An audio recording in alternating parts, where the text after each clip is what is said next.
Winston Churchill famously said of Russia, "It is a riddle, wrapped in a mystery, inside an enigma." Prime Minister Churchill, meet Vladimir Putin. He is really very much of a leader. He's been a leader far more than our president has been a leader. He was a KGB agent. By definition, he doesn't have a soul. Vladimir Putin is a thug and a murderer and a killer. He's the richest man in the world. Hundreds of billions of dollars of wealth. What does he want from Donald Trump? Putin is going to eat him like a sandwich. He'd rather have a puppet as president. You're the puppet. Just how powerful is he? Putin has an untrammeled authority. Hoorah! I don't see any checks on his power. So powerful, he rigged the American election? Of course, Putin wanted Hillary Clinton to lose. He despised Hillary Clinton. Whom would you like better?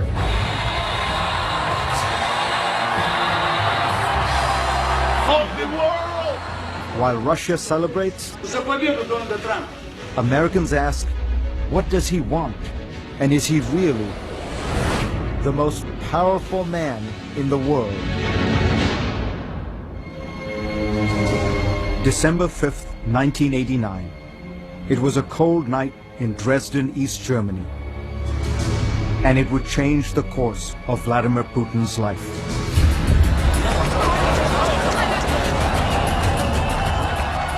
The Berlin Wall had just fallen.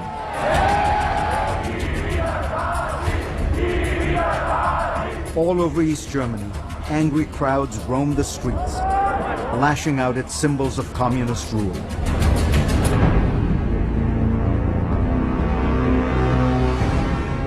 That night in Dresden, they found a target. The local KGB headquarters.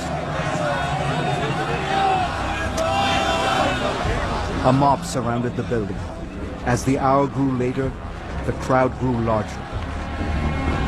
Inside, peering through the curtains, was a young KGB lieutenant colonel named Vladimir Putin. He was terrified that they were going to storm the building. Putin was a junior officer, but the boss was away. He was in charge. The Berlin Wall had come down. Police weren't going to help. And he called for instructions. Desperate for help, Putin dialed KGB headquarters in Moscow, over and over again. Finally, one official told him simply, Moscow is silent. And I think it felt like a deep betrayal to him. Vladimir Putin was on his own. He went down into the bowels of the building and fired up the furnace. He finds himself in the basement at a furnace shoveling documents as he hears demonstrations out on the street. They are burning the secret files so fast that the furnace is blowing up. Putin torched thousands of pages of KGB documents and secrets as the crowd closed in. With the fire still raging, Putin went outside and faced the mob. By himself. There are armed guards inside, he told them. They will shoot you. And he's able to bluff his way out of it and tell the crowd, don't try it here, you're going to get hurt. Putin's threat worked. The mob dispersed. This is the drama that stays with Putin all the time. The fear of popular uprising.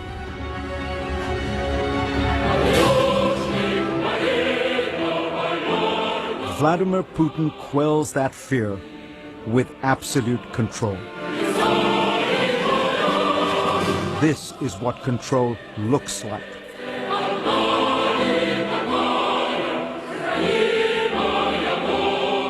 In one of the world's busiest cities, the streets are emptied for Vladimir Putin's motorcade.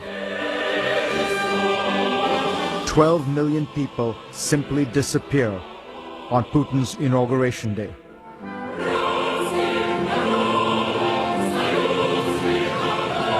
Владимир Владимирович Путин.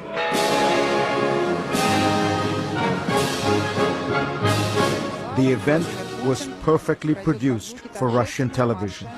Every detail flawlessly planned.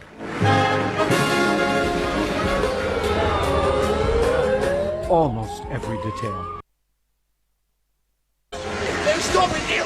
Literally a block away from his inauguration was a cafe called Jean-Jacques, where the opposition liked to gather and drink wine and drink coffee.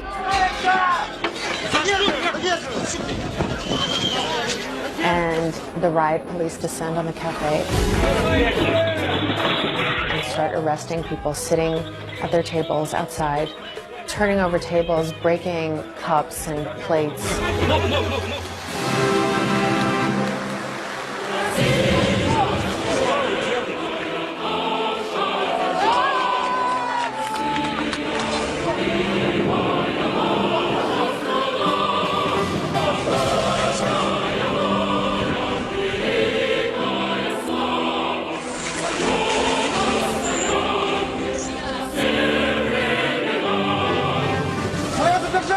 The crackdown was not shown on Russian television. For 94% of Russians, their main source of news is television.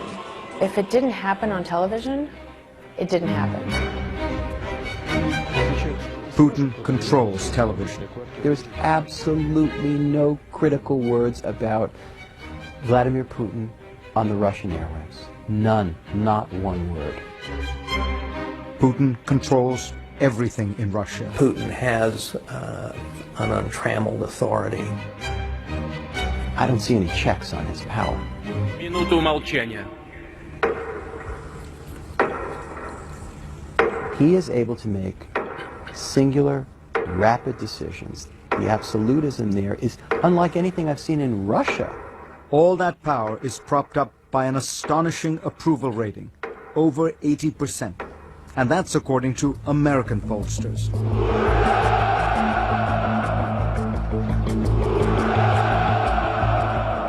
Donald Trump wins the presidency. But when the United States elected a new president, it looked like Russia had fallen for a new leader. Победа Трампа будет праздник для всего человечества. There were toasts all over Moscow, За победу Дональда Трампа. at the parliament known as the Duma, on talk shows, Они молодцы. and at bars.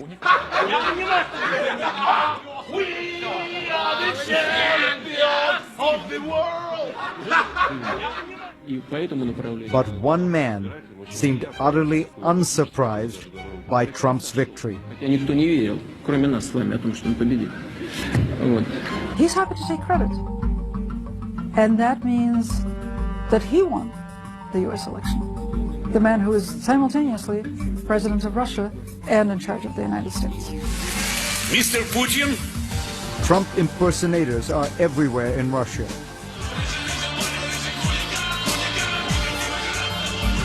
Я люблю Россию, но ты ничего не докажешь. You're fired, you're fired, you're fired. But it could be an American TV program that best describes the Putin-Trump relationship. I think Putin views Trump as an apprentice. At the heart of all this are some deadly serious questions. Does Vladimir Putin have some kind of hold over Donald Trump? Did he tamper with the American elections? I tried to ask him. Mr. Putin did not agree to answer my questions, but his closest aide, Dmitry Peskov, did. The answer is very simple, no. You're humiliating yourself, saying that a country can intervene in your election process. America, a huge country, country number one, the most powerful country in the world, this is simply impossible. We will get at the truth of all this, but to do that, we need to go back to the final days of the country Vladimir Putin loved. I think that down deep in Putin, there is this sense of extraordinary humiliation over the collapse of the Soviet Union. because it wasn't just the Soviet Union, it was the Russian Empire. Putin returned home from his KGB posting in 1990 to a country he did not recognize. The USSR had been transformed by Mikhail Gorbachev and his policy of openness, known as glasnost. A lot of things happened very quickly. Big Mac is Big Mac. Coca-Cola, Coca-Cola. A romance with things Western.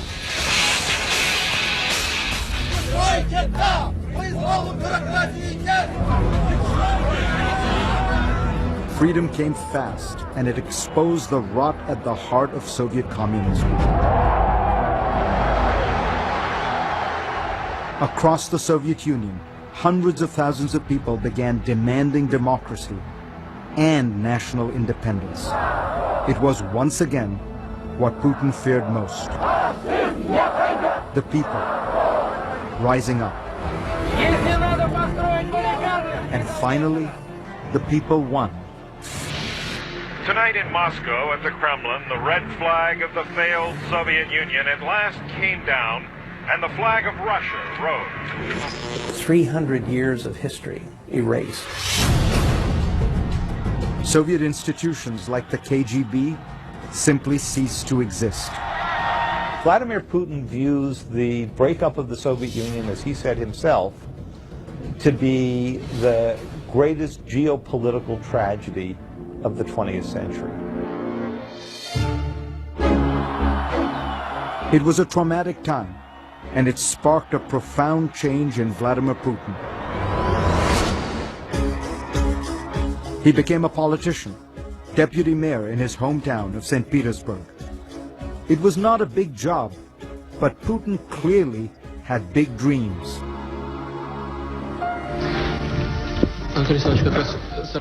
He commissioned this rarely seen documentary about himself.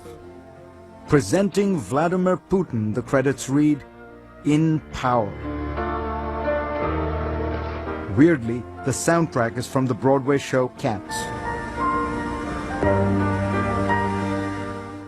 The ambitious Putin may already have been looking toward Moscow because the Russian people were desperate for strong leadership. Under President Boris Yeltsin, the new democracy was a mess. The entire Soviet system, it just collapsed.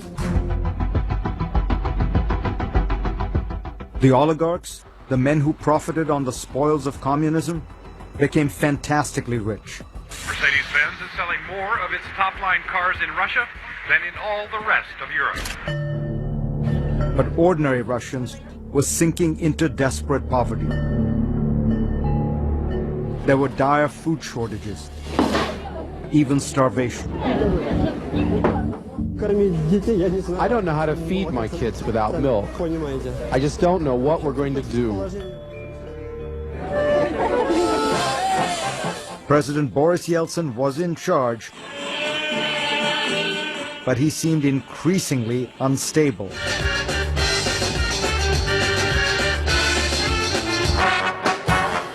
He is drinking. He's barely being propped up. Russians began calling for a new leader. They were tired of the embarrassments of Yeltsin. Waiting in the wings was Vladimir Putin. He had taken a job in Moscow in the Kremlin hierarchy, and he had risen through the ranks with lightning speed. From city bureaucrat to Kremlin superstar. He had just become acting prime minister when it became blindingly clear the country needed a new president. So when Yeltsin was ready to topple over, and they settled on Putin because they knew that Yeltsin could retire and not be put in jail. Boris Yeltsin was notoriously corrupt, but Kremlin power brokers wanted to protect him. So the deal was made. The deal was made.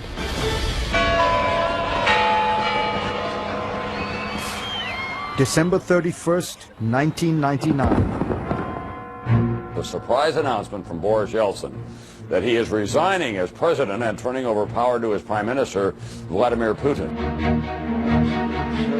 In the very first moments of the 21st century, Vladimir Putin became president of Russia. His first words: "We live in a competitive world, and we are not among its leaders." And right away, Putin began to change his country. He joined soldiers on the front lines of the war in Chechnya. He reassured Russians that better times were ahead. I think we'll get paid and we'll have work. The country quickly fell in love with Vladimir Putin. The #1 song in Russia was called A Man Like Putin. He's just very, he's beautiful man, you see?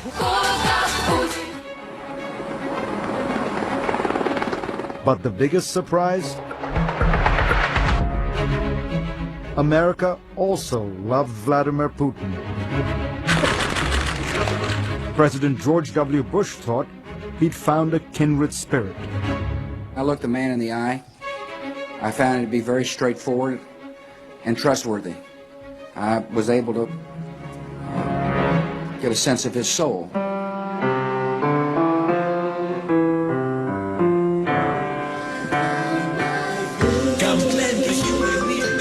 Even Hollywood fell for the new Russian president.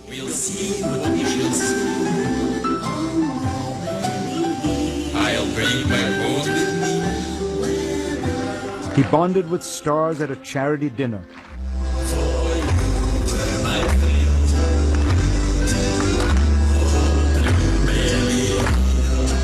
But the honeymoon would soon come to a crashing halt. He was a KGB agent. By definition, he doesn't have a soul. How are you? So glad to see you. Next, when Vladimir met Hillary. It's important to remember how much he despised Hillary Clinton.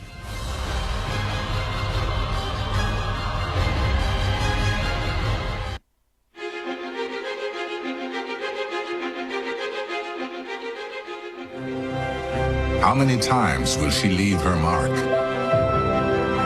How many ways will she light up the world? This is the woman. At the heart of the hacking scandal that rocked the 2016 presidential election Ladies and gentlemen, was an old grudge. my mother, my hero, and our next president.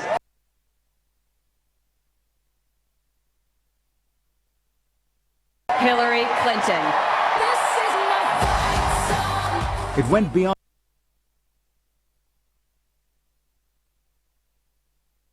Hillary Clinton. Prime Minister, we have a lot of problems in that. the tension between the leaders had been brewing for years. In 2001, another American leader, George W. Bush, vouched for Putin. I was able to get a sense of his soul. But on the campaign trail in 2008, Hillary had a different take. I could have told him he was a KGB agent. By definition, he doesn't have a soul. I mean, this is a waste of time, right?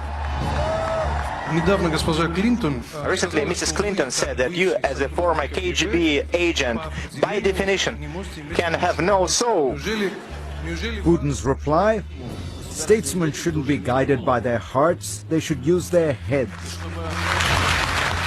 Clinton had a lot of tough words for Putin over the years. He's a very arrogant person to deal with. We have to stand up to his bullying. He is somebody who will take as much as he possibly can. But it was what happened in 2011 that marked a point of no return. It began with the Arab Spring protests early that year. The kind of popular uprising that Putin dreaded. He begins to see himself through the eyes of Hosni Mubarak. Mubarak of Egypt was facing prosecution. Syria's Bashar al-Assad was on the ropes. Libya's strongman Muammar Gaddafi met a particularly gruesome fate. Brutally killed after begging for his life. Putin may have feared the same bloody fate for himself.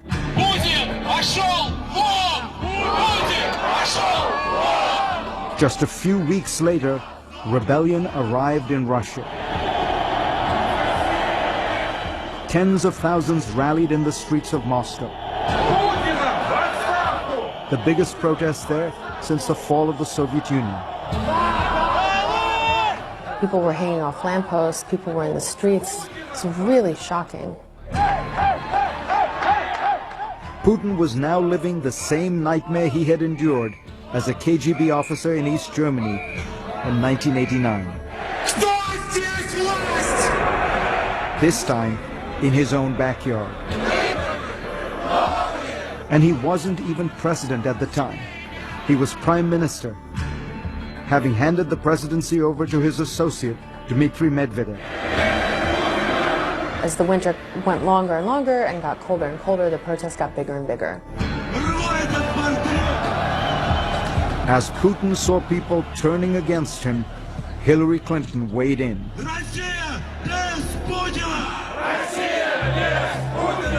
The Russian people, like people everywhere, deserve the right to have their voices heard and their votes counted.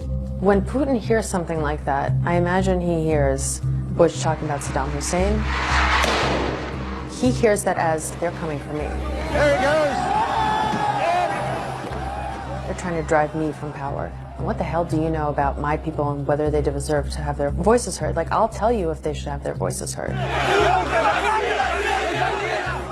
Russians had a lot of reasons to be angry. Владимира Путина на должность президента страны. That fall, it was announced that Putin would run for president again, for a third time. That meant he could potentially rule Russia until 2024. Some people said, oh my God, I'm going to die with this guy in power. A few months later, the elections for Russia's parliament were a farce. We do have serious concerns about the conduct of the elections. Hillary Clinton called out the election rigging. I don't think she realized quite how badly that was going to go down. With his back against the wall,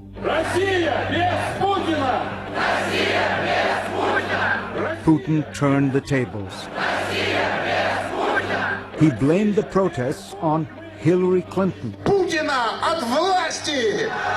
claiming that she was the one who incited them with her complaints about the election. There are growing restrictions on the exercise of fundamental rights.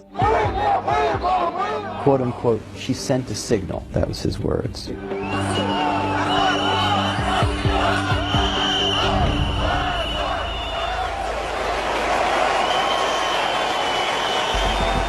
Putin's strategy propelled him to victory.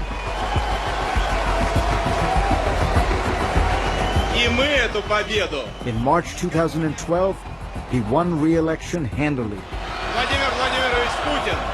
fighting back tears after a tense fight to maintain his power. Мы показали, что нам действительно никто ничего не может навязать. He may have won the day, but Vladimir Putin never forgot about the woman who had kicked him when he was down. Do you think he'd resolved, you interfered with my elections, two can play this game? I think that that's the line of thinking that led him to the intervention. I mean, I'm totally convinced the Russians were meddling and intervening covertly. U.S. intelligence concluded that Putin personally ordered a campaign to influence the American election, in part because he holds a grudge for Clinton's comments in 2011. The other accusation... Putin has denied that Russia was hacking the Democrats. I don't know anything about that. You know how many hackers there are today? It's an extremely difficult thing to check. The Russians allegedly focused their attack on a particularly weak target: the Democratic National Committee. You could have broken into the DNC with a can opener. This took less work to get into the DNC's computer systems than it took the Watergate burglars to get into the DNC offices back during the Nixon campaign. More than 1,900 emails released. In the middle of a tight race, The leak revealed transcripts from some embarrassing emails mysteriously leaked from the Clinton campaign were all over the news. WikiLeaks has released a new batch of Another stolen round of emails. stolen emails. The Clinton campaign knows this could be a This latest leak, pretty much a Trump dream come true.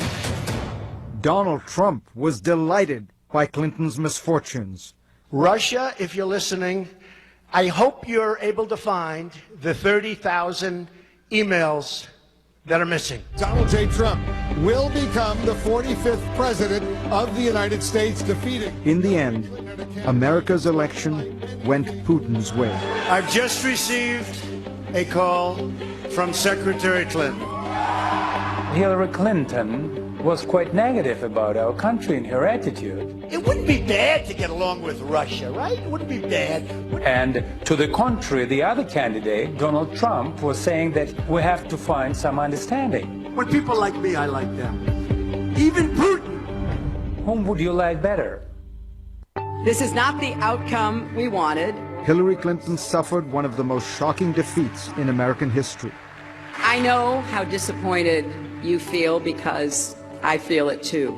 At least in part, some observers say, because of the alleged hacking operation. This is painful, and it will be for a long time. Putin had apparently avenged his old grudge. So help me God. Congratulations, Mr. President. And he may have achieved even more. The 45th president of the United States. If Donald Trump is in some way compromised, if the Russian government has something that it feels has on him in terms of leverage, that's a very serious thing. I don't suggest for a second that I have the answer to this question, but we can't just let this matter drop. Up next, a prominent Russian opposition figure has been shot and killed in... 4 of the shots hit him in the back. Right out in the open, just blocks from the Kremlin. the story Vladimir Putin might want the world to forget.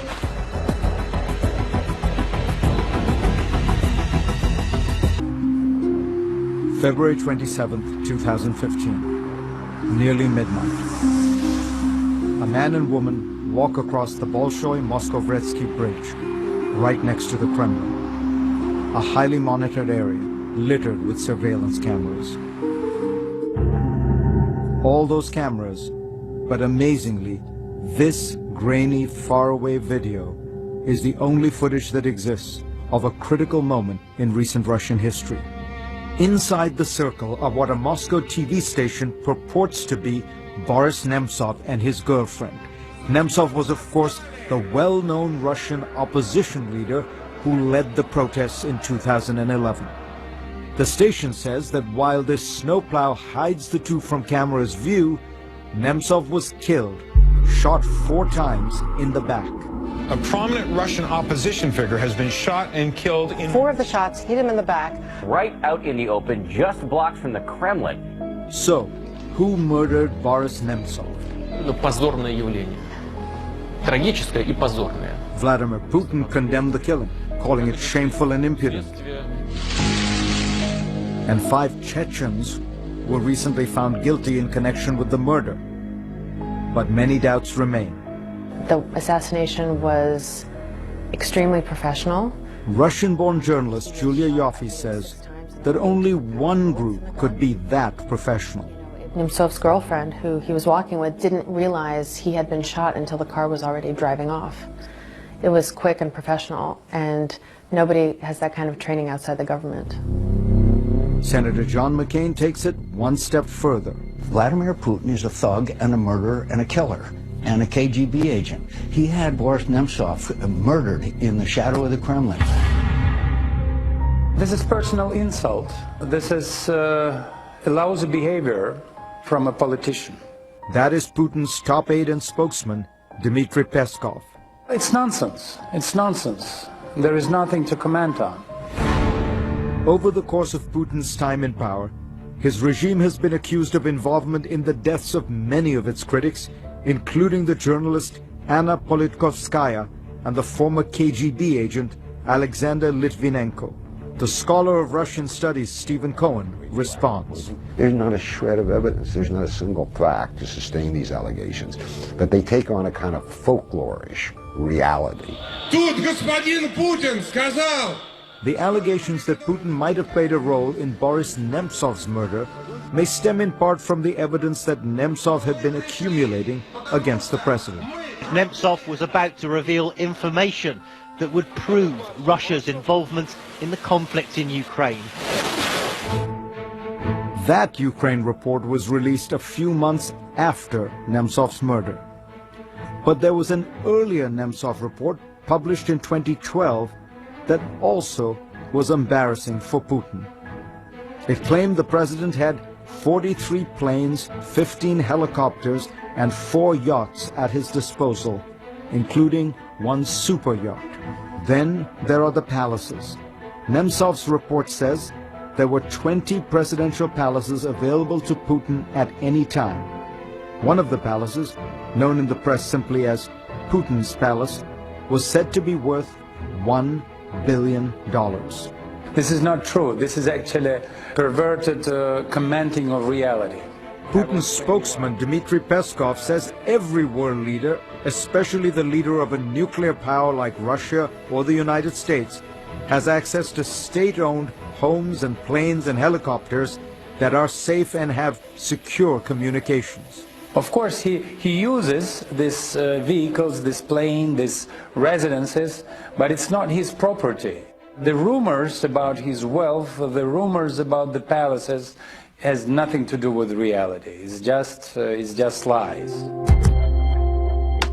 The rumors of Putin's wealth, well, some of them are simply staggering. And some people, including myself, believe that he's the richest man in the world or one of the richest men in the world. Bill Browder was once the largest foreign investor in Russia. Now he's one of Vladimir Putin's toughest critics. We talked in 2015. You really think Putin is the richest man in the world? I really think that. And I'm not just saying that crazily. Estimate his net worth. 200 billion. Really? I believe that it's 200 billion. That would make Putin almost 2.5 times wealthier than the man whom Forbes says is the world's wealthiest, Bill Gates. All these rumors, all these accusations about billions and billions of dollars as his fortune, this is not true. Don't believe in that. He's got nothing. He's got what he writes in his personal financial declaration every year. Putin's most recent financial declaration says that he personally owns less than half an acre of land, a roughly 900 square foot apartment, and a 200 square foot garage, into which maybe he puts the vehicles listed in that document. A vintage Russian sedan, a Russian 4x4, and a trailer like this one. The document does not say how much Putin has in the bank or in investments. Top U.S. Treasury official Adam Zubin talked to the BBC. I'm not in a position to give you figures, but what I can say is that he supposedly draws a state salary of something like $110,000 a year. That is not an accurate statement of the man's wealth. But if Putin was getting rich, he surely wasn't the only one in Russia. Take this statistic. In 1996, when Putin had just moved to Moscow and begun his climb to the top, there were no billionaires in all of Russia. By 2014, Russia had 111 billionaires, according to Forbes. And while Moscow now has multiple Bentley dealerships to satisfy its bevy of billionaires, the average wage in Russia is less than $450 a month. That's lower than the average wage in China, according to Stratfor.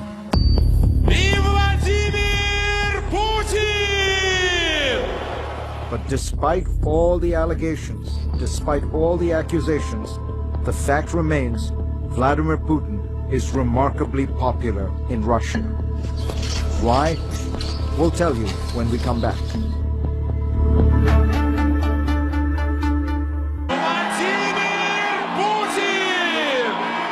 Vladimir Putin's approval rating has soared as high as 86% in recent years.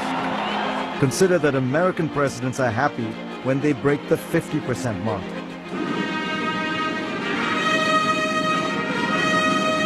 How has he done it? Partly, it's the cult of Putin.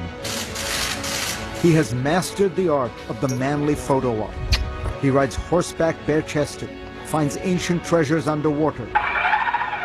He rides a submarine to the bottom of the Black Sea, flies planes, fights forest fires. There's something ridiculous about a middle-aged world leader riding around shirtless on a horse like Conan the Barbarian after a dozen donuts. Who thinks this looks good? Everything that we find ridiculous about Vladimir Putin is very appealing in a media universe that he controls absolutely. Perhaps the foundation of the Putin juggernaut is a political truism no matter where you live. It's the economy, stupid. After the chaotic years of Boris Yeltsin, Putin stepped in and stabilized the country. And he rode the wave of ever-rising oil prices, which in Russia's resource-rich economy translated into rising wages and soaring stock indices. Then, in late 2014, the party stopped. Oil prices slumped, and soon after came Western economic sanctions. Vladimir Putin has navigated hard times well. He has slashed social spending, implemented an austerity program, allowed the ruble to fall, and his central bank has kept inflation in check. Putin is a fiscal conservative. The outward seeming aspect of wealth looks closer to Dubai than it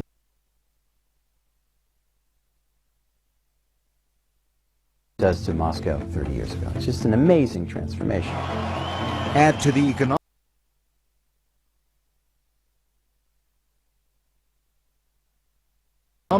Putin's secret sauce, nationalism.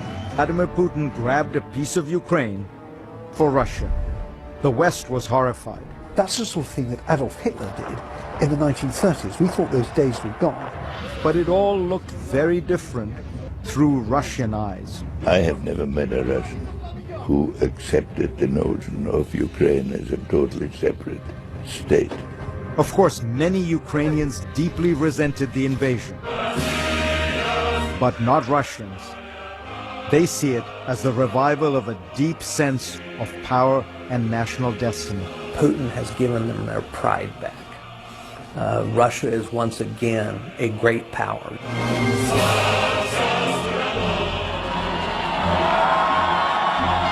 Putinism is an ideology of social conservatism, of anti-Westernism, but above all, of national power. Putin might say, he has made Russia great again. Sound familiar? We will make America great again. USA! USA! Like Putin, Trump has used nationalism to boost his support. But many believe that Donald Trump is no Vladimir Putin. Putin is a much more practiced, subtle, cunning player. He's playing, in poker terms, a couple of deuces at the highest level. He has reasserted Russia on the world stage from a position of relative weakness like nobody I can think of. That's an amazing feat of geopolitics.